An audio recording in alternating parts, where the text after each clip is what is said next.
Kaixo, ni izenik erazkune da eta Zuleiba lanbide ikastegiko irakasle naiz. Oraingo atalean azalduko dizudana da, zelan lantzen ditugun guk ariketa edo tarea ezberdinak ikasleekin, eta gehien bat enfokatuko dut, Eurekas, jasotzen dudan informazioa tarea horietatik, eta, Eurekas lantzen dudan feedbacka. Orduan, hemen ikusten duzuen bezala, guk urtean zehar agintzen goazen tarea ezberdinak azaltzen dira, aurkezten dira hemen, eta hauetatik, ikusteko aproba zelan funtzionatzen duen feedbackan asuntoa, ikusiko dugun orain da, adibidez, atal honetan lantzen ari naizen elektroteknia gaiarekin zerikusia duen tarea hau, korrente alternoko RLC dokumentua osorik agindu behar zuten momentuan.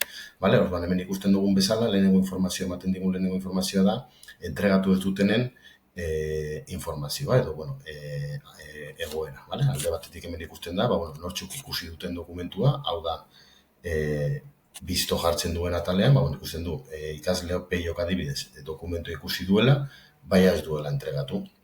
Eta adibidez, aratzen kasuan, ikusten dena da, aratzek ez duela dokumentua edo, ez dela sartu tarea honetara ere ez. Ondoren, entregatu dutenen artean, ikusiko duguna da, ze feedback eman diogun ikaslei. Adibidez, Markelen kasuan, hemen klikatzen badugu, ikusten dugu, guk irakasleok beren ariketak zuzendu ondoren, eman diogun feedbacka.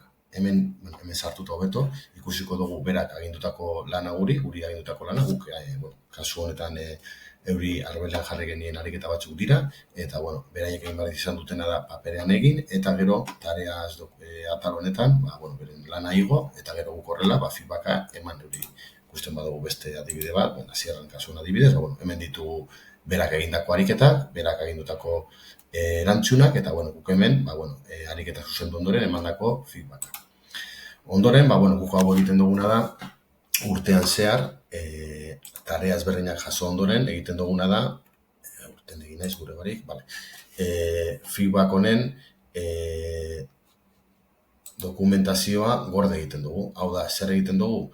Dokumentazio guzti hau, aztarna digital bat utzi du, eta guk aztarna digital hori Excel batean gordetzen dugu. Orduan, dokumentazio edo gai honetan, irakasgai honetan dugun informazio guztia, Excel bidez gordetzen dugu, hau da, tareas plataforma honek egiten diguna da, gorde dokumentazio guzti hau Excel batean, eta guk hau urte osoan zehar, eurekin lantzeko, eta euriri feedback bat epe luzeago batera edo segimentu bat egiterako orduan, badaukagu dokumentazio guztia Excel plataforma batean.